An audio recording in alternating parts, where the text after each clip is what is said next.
to listen more than you speak, to think longer before you act, and to know that every choice casts a shadow, sometimes longer than you'll ever see. This is why the strongest leaders don't rush. They don't react, they respond. They carry silence like a blade. They move through conflict with calm, not because they feel nothing, but because they've trained themselves to feel everything without being ruled by it. They've spent years learning how to stand still in storms without collapsing. And it's that stillness, not their charm, not their charisma, that earns them respect. The tragedy is that many will only seek inner growth after they've been broken by their own power, after the position or the status or the influence has amplified their weaknesses so loudly they can't ignore them anymore. And sometimes by then the damage is already done. Reputations crumble, relationships fracture, trust dissolves. Because power without self-mastery always leaves a trail behind it. A trail of people who saw the mask slip, who heard the words that should have never been said, who felt the consequences of a person who never truly knew themselves. But it doesn't have to be that way. You don't have to wait until power exposes you to begin that inner work. You can start now. In the silence, in the ordinary, in the daily practice of checking your intentions, of asking yourself what you're really after and why, of sitting with the discomfort that comes from realizing you're not as in control as you thought, but being brave enough to learn anyway. Because the ones who become unshakable are rarely the ones who began with power. They're the ones who began with self-respect.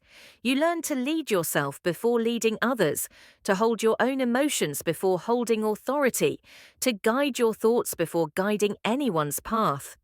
And when that kind of order exists within you, it's visible without you even trying. People can sense it in your voice, in your stillness, in the weight of your presence. Not because you've built a persona, but because you've dismantled everything that wasn't real and rebuilt from the ground up with intention. So if you ever find yourself rising, whether it's in business, in influence, or simply in the eyes of others, remember this. What's behind your eyes will be seen, not right away, but slowly, subtly. Over time, your habits will leak into your leadership. Your fears will echo in your decisions, and your insecurities will shape the way you treat those beneath you. That's the real weight of power, not just having it, but carrying it cleanly. And if you've done the work, if you've stared into your darkness and didn't flinch, if you've trained your mind to stay calm when chaos knocks, then power won't corrupt you, it'll clarify you. It'll illuminate the structure you've spent years building inside. And that kind of power, not the loud kind but the quiet, composed, anchored kind, is what creates change that lasts. Not because it forced people to follow, but because it gave them something real to follow, something rooted, something earned, something unshakable. At first, we're all chasing something loud, recognition, applause, attention. The eyes of others become our compass, and the noise becomes a kind of fuel. It feels good to be seen. It feels like progress. But as you climb through discipline, through silence, through trial, that noise begins to fade. The crowds thin out. The people cheering you on get busy with their own lives, and suddenly you're left with something most never prepare for. Quiet. The summit isn't crowded, not because few are capable of the climb, but because few are willing to continue without constant affirmation. The silence for many feels like failure, but for the wise, it's where the real work begins. There's a strange shift that happens when you no longer need to be celebrated. When you stop looking back to see who's watching and start looking inward to see who's guiding. The powerful understand this shift. They don't climb for the praise. They climb because they know that only in that quiet place can you actually hear your own thoughts. Only there can you face yourself without distraction. And that's the part most people miss. The top isn't a stage, it's a mirror. And if you've never learned to stand in front of it without flinching, you'll sabotage yourself the moment you arrive. The summit strips away illusions. It shows you whether your ambition was rooted in purpose or performance, whether your drive came from inner clarity or outer validation. Those who climb for image often crumble under the weight of isolation. They begin to question everything. They look for ways to descend, not because they failed, but because the silence was louder than they expected. But those who climbed with intention, they sit in the silence, not as punishment, but as peace. They understand that presence doesn't require an audience, it requires alignment.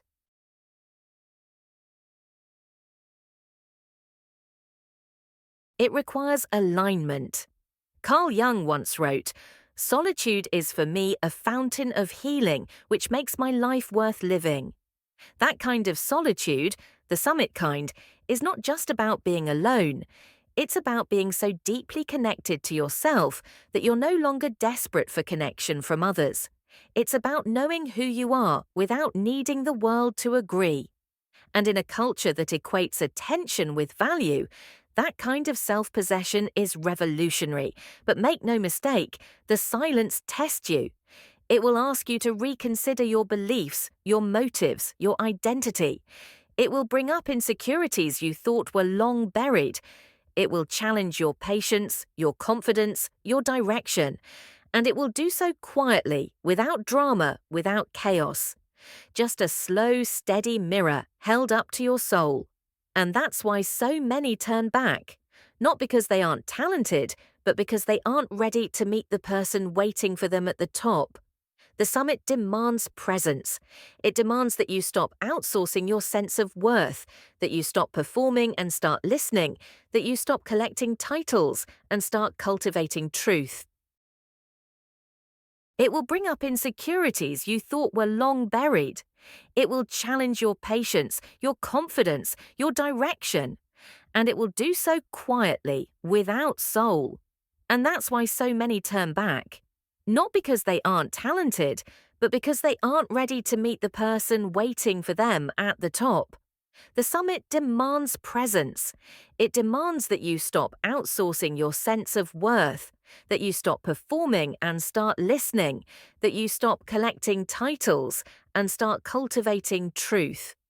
And it's hard because no one is start listening, that you stop collecting titles and start cultivating truth.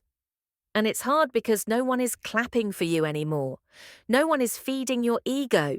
No one is there to soften the blow when you realize that you've built your identity around being liked instead of being whole. The top reveals all of it gently, brutally, honestly. But if you stay, if you don't run from the silence, you begin to hear something deeper.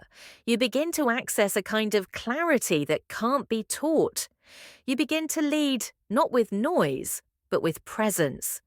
Your words slow down. Your decisions become intentional. You become more aware of your impact, not because others are watching, but because you are. That's the kind of leadership that lasts, the kind that doesn't need to be loud to be powerful.